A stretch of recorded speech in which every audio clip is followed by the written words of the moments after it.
बिस्मिल्लाहिर्रहमानिर्रहीम। जी, मेरा नाम है राना आज़र नूर और मैंने आज आपसे बात करनी है फ़ुटबॉल के खेल के हवाले से। फ़ुटबॉल का शुमार दुनिया के मकबूल तरीन खेलों में होता है और ये खेल दुनिया भर में बहुत मकबूल है। अगर बात की जाए तो 211 ममालिक जो हैं वो फ़ीफ़ा के साथ रजिस्टर्ड हैं जहाँ पर ये खेल होता है, और पाकिस्तान भी फ़ीफ़ा का रुकन मुल्क है और पाकिस्तान में भी ये खेल बहुत मकबूल है। बहुत से नौजवान फ़ुटबॉल खेलते हैं और बहुत से एकेडमीज़ भी हैं, ग्राउंड्स भी हैं, लेकिन पाकिस्तान के जो फ़ुटबॉलर्स हैं वो गुज़श्ता चंद सालों से मुसलसल जो है परेशानी का शिकार हैं, क्योंकि ये खेल जो है ज़बू हाली का शिकार है। इसकी बड़ी वजह जो है वो इक़्तिदार की जंग है। 2015 के बाद से पाकिस्तान फ़ुटबॉल फेडरेशन के इक़्तिदार के हवाले से जंग का आगाज़ हुआ जो अब तक चलती जा रही है। 2015 में पंजाब फ़ुटबॉल एसोसिएशन के इंतखाबात के दौरान जो है ये तनाज़ा शुरू हुआ।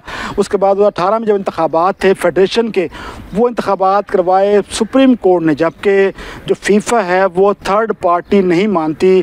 फ़ीफ़ा क्योंकि ऑटोनमस बॉडी है, वो ख़ुद फंडिंग करती है हर अपने रुकन मुल्क को, इसलिए उसके अपने कवानीन हैं और वो ये कहती है कि कोई भी मुल्क जो है थर्ड पार्टी को शामिल नहीं करेगा। जो ममालिक हैं, जो रुकन ममालिक हैं, वो फ़ीफ़ा के जो प्लेटफॉर्म है उसके तहत इलेक्शन में हिस्सा लेंगे। लेकिन 18 में इंतखाबात तो हुए लेकिन उसको फ़ीफ़ा ने नहीं माना। फ़ीफ़ा ने उसके बाद पाकिस्तान पर पाबंदी आयद की, तो 2019 में पाकिस्तान पर NC तैनात कर दी गई। जो पहली NC थी उसका काम ये था कि वो पाकिस्तान में तमाम स्टेक होल्डर्स को बिठाए और सबको बिठाकर उनसे बातचीत की जाए और पाकिस्तान में फ़ुटबॉल के हालात बेहतर किए जाएँ।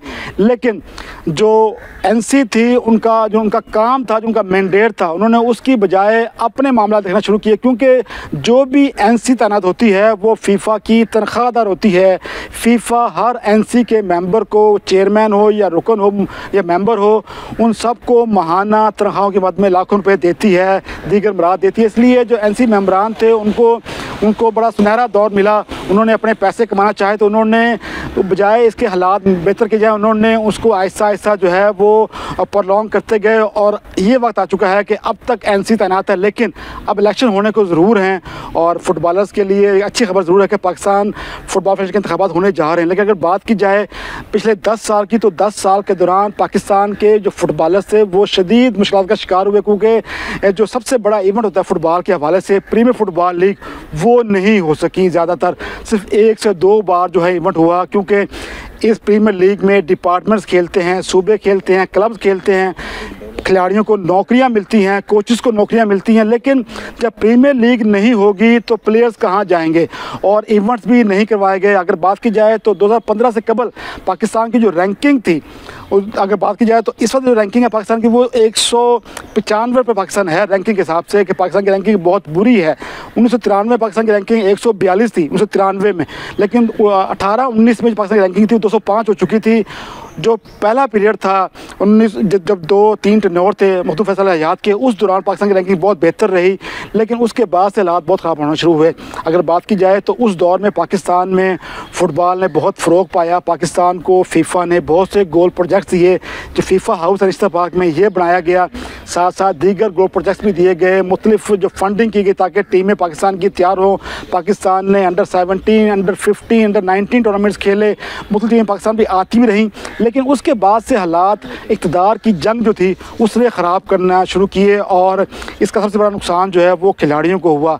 इसलिए खिलाड़ियों ने हुक्काम से अपील भी की है कि खुदारा ऐसे हालात ना पैदा किए जाएँ ताकि खिलाड़ी परेशान हो, क्योंकि फ़ुटबॉल दुनिया का मकबूल तरीन खेल है। बहुत से खिलाड़ी ऐसे पाकिस्तान में हैं जिनको अगर मौके मिलें, उनको अगर ट्रेनिंग मिले तो वो दुनिया भर की टीमों में जा सकते हैं। लेकिन जो सूरत हाल है, रैंकिंग के इशूज़ हैं, टूर्नामेंट्स नहीं मिलते, प्लेयर्स को पैसे नहीं मिलते, तो बहुत से प्लेयर्स ऐसे हैं जो अपने माली मुश्किलात के बायस ये खेल छोड़ते जा रहे हैं। इसलिए जो नई फेडरेशन जो आने को है, इम्कान है कि 20 मई को इंतखाबात होंगे, क्योंकि जो NC थी, इस वक्त जो NC है उसने कोशिश की इंतखाबात हों, लेकिन जो पहले 3 NC आई थी उन्होंने इस काम को लंबा ज़रूर किया, लेकिन उन्होंने तकरीबन 2019 के बाद से अब तक 2025 में 6 साल होने को हैं, 6 साल लगाए NC ने पाकिस्तान में इंतखाबात करवाने को। अब भी इंतखाबात इसलिए होने को हैं कि फ़ीफ़ा ने बहुत सख्ती की। फ़ीफ़ा ने मौजूदा NC से कहा कि अगर वो इंतखाबात नहीं करवाएंगे तो पाकिस्तान को दोबारा बैन कर देंगे। इसके बाद प्रेसिडेंसी को होश आई, उन्होंने ऐसे इक़दाम किए कि अब इंतखाबात होने को हैं और फुटबॉलर्स का मुतालबा ये है कि जो भी नई जो बॉडी आती है वो ऐसे इक़दाम करे ताकि दोबारा ये लड़ाइयाँ ना हों। क्योंकि पाकिस्तान की अगर रैंकिंग देखी जाए तो बांग्लादेश से भी कम है।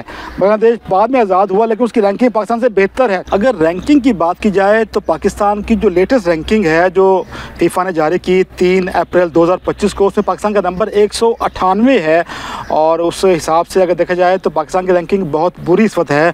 और इसकी बड़ी वजह जो है, इसके बाइस जो है खिलाड़ी ज़रूर परेशान है, क्योंकि खिलाड़ियों की रैंकिंग जब नहीं बनती तो उन्हें दीगर ममालिक की लीग से मौका नहीं मिलता। और पाकिस्तान की जो रैंकिंग थी, अच्छी जो रैंकिंग थी, वो सिर्फ एक दौर में थी, वो था 1994 का दौर, जब पाकिस्तान की रैंकिंग 141 नंबर पर थी। लेकिन पाकिस्तान 2000 अगर बात की जाए 19-20 में तो उस वक्त पाकिस्तान की रैंकिंग बहुत बुरी थी, तब पाकिस्तान का नंबर 205 था। इससे देख लें कि पाकिस्तान की जो रैंकिंग है फ़ुटबॉल में काफ़ी बुरी रही है गुज़श्ता चंद सालों के दौरान। और इसलिए खिलाड़ी भी चाहते हैं कि जो हालात अब बेहतर होने जा रहे हैं वो बेहतर हों, और अगर इंतखाबात वक्त पर होते हैं तो जो बॉडी भी आती है वो ऐसा लाहेअमल अपनाए, ऐसे इक़दाम करे जिससे फ़ुटबॉल को फ़रोग़ मिले, खिलाड़ियों को फ़रोग़ मिले और खिलाड़ियों को टूर्नामेंट्स मिलें, डिपार्टमेंट्स ओपन हो ताकि खिलाड़ियों को नौकरियाँ मिल सकें। क्योंकि अगर खिलाड़ियों के पास नौकरियाँ नहीं होंगी, खिलाड़ियों के पास माली जो मसाइल हैं वो ख़त्म नहीं हो सकेंगे, तो उसके बाद फ़ुटबॉल का खेल बेहतर नहीं हो सकता। इसलिए जो भी सदर आते हैं, 3 प्रेसिडेंट सामने आए हैं, उनके नाम तो सामने आए हैं, जिनमें एक मोहसिन गिलानी हैं, हाफिज़ ज़िकाउल्लाह हैं और ताहा अली ज़ई जो हैं, ये 3 उम्मीदवार हैं प्रेसिडेंट के PFF के, जो होने जा रहा है 20 मई को। इन पर जल्द बात करेंगे, लेकिन फ़िलहाल हम बात करते हैं अपनी उसी पर, जब जो हालात है पाकिस्तान के फ़ुटबॉल के, अगर बेहतर करना है तो इसके लिए चाहिए होगा कि प्रीमियर फ़ुटबॉल लीग को शुरू किया जाए, डिपार्टमेंट्स की नौकरियाँ जो हैं वो बहाल कराई जाएँ प्लेयर्स की, और ऐसे इक़दाम किए जाएँ कि प्लेयर्स बाहर जाएँ, गैर मुल्की कोचेज़ को लाया जाए, कोचेज़ को नए कोर्सेज़ करवाए जाएँ ताकि आगे पाकिस्तान का जो फुटबॉलर है उसको मौके मिलें और पाकिस्तान में फ़ुटबॉल का खेल बेहतर हो सके। और जो अकेडमीज़ हैं उनका मेरा बताया जाए, क्योंकि जितनी ज़्यादा अकेडमीज़ बनेंगी उतना ही फ़ुटबॉल का खेल बेहतर हो सकेगा। बहुत शुक्रिया।